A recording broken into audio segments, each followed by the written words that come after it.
यो समाचारको प्रायोजक MRF tyre, Shri Sai tyre John 7 mile view point Kalimpong. कालेबुङमा एकमात्र एमआरएफ टायरको सोरुम जहाँ सम्पूर्ण वाहनका टायरहरू कम्पनी रेटमा पाइन्छ।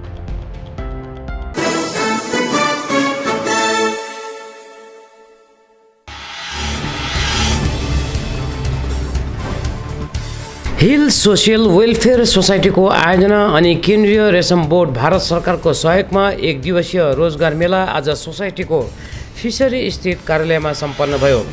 कार्यक्रममा रेशम बोर्डका साइन्टिस्ट तथा अडिटर डाक्टर सिद्दिकी अनि प्रोग्राम अफिसर राहुल राजेश साथै एनएसडका आशिष थारू प्रमुख रूपले उपस्थित रहेका थिए। उनीहरूले केन्द्र सरकारको कपडा मन्त्रालय अन्तर्गत क्षमता निर्माण समर्थ नामक कार्यक्रम अन्तर्गत विभिन्न रोजगारका योजनाहरू रहेको मेलामा उपस्थित महिला सरकार धर्मीहरूलाई जानकारी गराए। यसका साथै रेशम पालक कृषकहरूलाई आवश्यक ज्ञानबारे पनि उनीहरूले जानकारी गराएका छन्। सोसाइटीकी सचिवा शोभा छेत्रीको तत्परतामा आयोजित यस कार्यक्रममा कालेबुङका विभिन्न क्षेत्रका सरकार धारक महिलाहरूको उपस्थिति रहेको थियो भने मेलामा सोसाइटीको कार्यालयमा तयार पारिएका कपडाका हस्तशिल्प एवं हतकरघाका सामग्रीहरू बिक्री एवं प्रदर्शनीका निम्ति राखिएका छन्। सोसाइटीले यो प्रदर्शनी आगामी 1 सातासम्मको निम्ति लगाउने भएको सचिवा शोभा छेत्रीले जानकारी दिएकी छिन्। यसका साथै अलमाइटी इन्डस्ट्रियल कोअपरेटिभ सोसाइटीको सौजन्यमा सोसाइटीको कार्यालयमा 22 वटा ज्याक नामक सिलाइका मसिन बसालिएको छ। यो मसिनको सहायताले टेलरिङको क्षेत्रमा नयाँ सम्भावना खुलिएर गएको पनि सचिवा शोभा छेत्रीले जानकारी दिएकी छिन्। विशेष आज जुन चाहिँ हाम्रो कार्यक्रम थियो, एउटा चाहिँ ह्यान्डलुमको आज ओपनिङ हो, अर्को चाहिँ एउटा रोजगार मेला है। र रोजगार मेलाको विषयमा भन्दाखेरि चाहिँ नेक्स्ट हामीले 7 डेज चाहिँ डिफ्रेन्ट जसले ग्रोवर्सहरू छ, जो हाम्रो महिला वा अनइम्प्लोइमेन्ट युथहरू छ, उहाँहरूले जे बनाउनु हुँदैछ त्यसलाई यहाँ 7 डेजको चाहिँ एउटा प्रोग्राम हामी लगाउने, किनभने टुरिस्ट टाइम हो, कोही पनि यहाँ आउन सक्छ। र अर्को चाहिँ जुन चाहिँ लुमको 2 मन्थ्सको जुन चाहिँ ट्रेनिङ छ है, र उहाँहरूले ट्रेनिङ पछि स्टाइपिङ पनि पाउनुहुन्छ। यो 4,500देखिको 5,000सम्म उनीहरूको त्यो क्यापेसिटीमाथि चाहिँ अलिकति गभर्मेन्टले त्यसमा फोकस राखेको रहेछ। र आज हामीसँग मुख्य अतिथिको रूपमा हाम्रो doctor Siddiqui, ministry of textile सेरिकल्चरबाट उहाँ सिनियर साइन्टिस्ट कम अडिटर उहाँ आउनु भएको छ। साथै राहुल राजेश सर जो प्रोग्राम अफिसर हुनुहुन्छ उहाँ पनि हुनुहुन्छ। र विशेष यो ह्यान्डलुमको जुन एउटा ट्रेनिङ भन्यो, ट्रेनिङ त भएकै छ, तर अब अहिले चाहिँ हामीले हाम्रो ज्याक मेसिन आउँदैछ नर्थ इस्टबाट, र त्यो ज्याक मेसिनबाट चाहिँ के नयाँ प्याटर्नहरू हामी बनाउन सक्छौँ। अनि डिजाइनर पनि 1-2 दिनमा यहाँ आउँदैछ, जसले चाहिँ हिलमा हाम्रो यो प्याटर्नको साथमा एडिसनल डिजाइन गऱ्यो भने, किनभने टुरिस्ट प्लेस हो है, काहीँ न काहीँ बिक्री भइहाल्छ भनेर त्यो एउटा अब्जेक्टिभ लिएर चाहिँ हामीले यो प्रोग्राम चाहिँ गभर्मेन्टको जुन चाहिँ एउटा ठुलो एउटा अपर्च्युनिटी हो, सेन्ट्रल गभर्मेन्टको एउटा प्रोग्राम हाम्रो महिलाहरूले जुन चाहिँ पाएको छ, त्यो अब उहाँहरूको लागि फर्दर एउटा सर्टिफिकेटमा पनि राम्रो हुन्छ। अनि जसलाई हामी स्किलिङ गर्छौँ अनि फर्दर यहाँ मात्रै होइन, यो एउटा फर्स्ट फेज हो, सेकेन्ड फेजमा अरू ठाउँमा ट्रेनिङ हुन्छ। र जसलाई हामीले ट्रेनिङ दिन्छौँ उनीहरू फेरि एज अ मास्टर ट्रेनर अरू ठाउँमा पनि उनीहरूलाई लिएर चाहिँ एउटा जर्नी गर्नु चाहिँ उहाँहरूको पनि एउटा सौभाग्य हुन्छ। साथै हिलमा धेरैवटा जुन चाहिँ एउटा इन्कम जेनेरेसनको जुन एउटा प्रब्लम छ त्यसलाई पनि अलिकति मध्यनजर राखेर चाहिँ एउटा सोर्स अफ इन्कमको चाहिँ बाटोको लागि चाहिँ यो एउटा प्रोग्राम चाहिँ विशेष रूपले चाहिँ अर्गनाइज गरेको वुमन इम्पावरमेन्ट। विशेष जुन यो एउटा ज्याक मेसिन है हाम्रो अर्गनाइजेसनमा आएको छ, र विशेष एउटा हामीले यो अलमाइटी इन्डस्ट्रियल कोअपरेटिभ एउटा क्लस्टर जुन चाहिँ गभर्मेन्टले गरिदिएको छ है। कोभिडको टाइममा जुन एउटा प्रब्लम थियो कि कसरी फर्दर यसलाई अगाडि लाने भन्दा गभर्मेन्टले नै एउटा इनिसिएटिभ लिएर चाहिँ हिल सोसलमा चाहिँ एउटा कोअपरेटिभ सोसाइटी क्लस्टर, विशेष यसमा चाहिँ मेल फिमेल खालि वुमन्सहरूलाई मात्रै इम्पावरिङ गर्ने त्यो होइन। अब कतिजना अब मेल पनि छ जसले टेलरिङ गर्दैछ, लुम गर्दैछ। अनि यो ज्याक मेसिन जुन चाहिँ एमएसएमई डिपार्टमेन्टबाट दिएको छ है, यो एकदमै राम्रो हाम्रो लागि एउटा ठुलो कालिम्पोङमा एउटा एचिभमेन्ट हो, किनभने जो यहाँको मेम्बर छ उनीहरूको लागि नभएर जसले पनि स्किल डेभलपमेन्ट ट्रेनिङ लिनु चाहन्छ।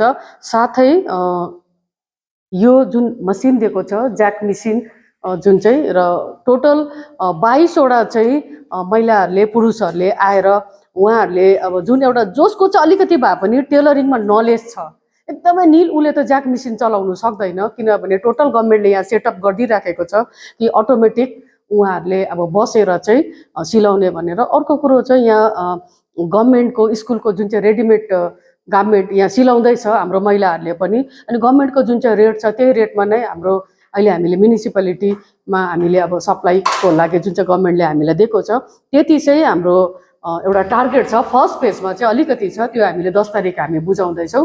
त्यो सँगसँगै यो ज्याक मेसिनबाट चाहिँ उहाँहरूले एडिसनल इन्कम गर्नुको लागि चाहिँ अरू ठाउँबाट पनि सामानहरू ल्याएर जस्तै कि जिन्सको पेन्ट, सर्ट, ज्याकेट, ब्यागहरू पनि बनाउन सक्छ। जस्तै धेरैवटा मेट्रोपोलिटन सिटीमा यता सिटी मार्टहरूतिर पनि उहाँहरूले दिनु सक्छ। अब यो यत्रो ठुलो मेसिन गभर्मेन्टले किन खर्च गरेको भन्दा महिलाहरूको पुरुषहरूको लागि, विशेष महिलाहरूको यहाँ ठुलो एउटा इन्भल्भमेन्ट छ र उहाँहरूले राम्रोसँग गर्यो भने चाहिँ उहाँहरूको एउटा सोर्स अफ इन्कम चाहिँ अगाडि बढेर जान्छ। अच्छा, यो मेसिन अब फर्स्ट टाइम देखिरहेको छौँ हामीले पनि है, एउटा जापानिज मेसिन्स एउटा। यसमा चाहिँ अब ट्रेनिङ गर्नु अवश्य नै लाग्यो। यसो हेर्दाखेरि यसमा ट्रेनर्सहरूको आउनुहुन्छ, कहिलेदेखि सञ्चालन हुन्छ? यो न्युज हेरेपछि अब हिल सोसियल वेलफेयर सोसाइटी जुन फिसरिजको त्यहाँ अफिस छ है, यहाँनिर सम्पर्क गर्नु पर्यो, अब कस्तो प्रकारले उनीहरूले उत्सुकता देखाउनेहरू आउनु सक्छ सक्दैन, के भन्नुहुन्छ?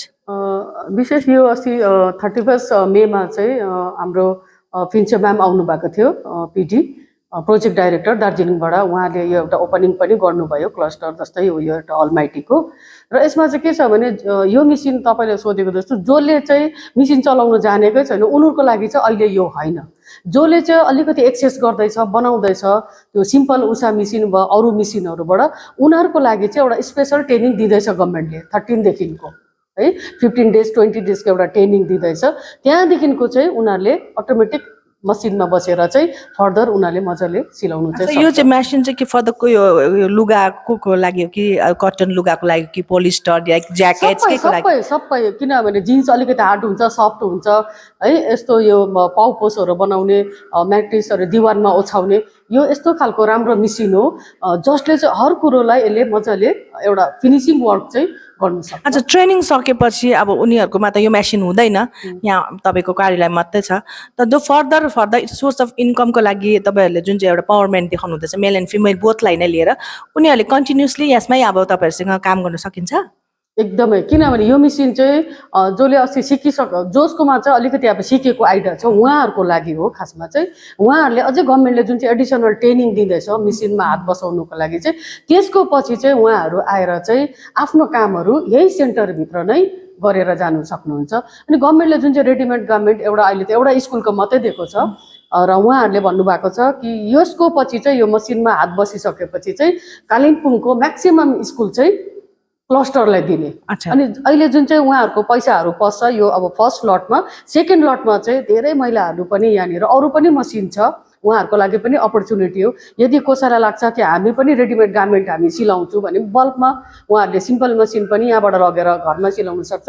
तर यो मसिन चाहिँ हामी घरमा दिनु सक्दैनौँ, किनभने यो एउटा अब ट्रेनिङ सेन्टरभित्रै छ भने चाहिँ सबैले नै आएर है यहाँनिर सिलाउन सक्छ। Thank you very much. Next route online e governance services centre. यहाँ ration card, voter card, passport, food licence, trade licence लगायत इन्कम ट्याक्स रिटर्न्सको सेवा उपलब्ध छ। Next route office building opposite David gas, 10th mile, Kalimpong.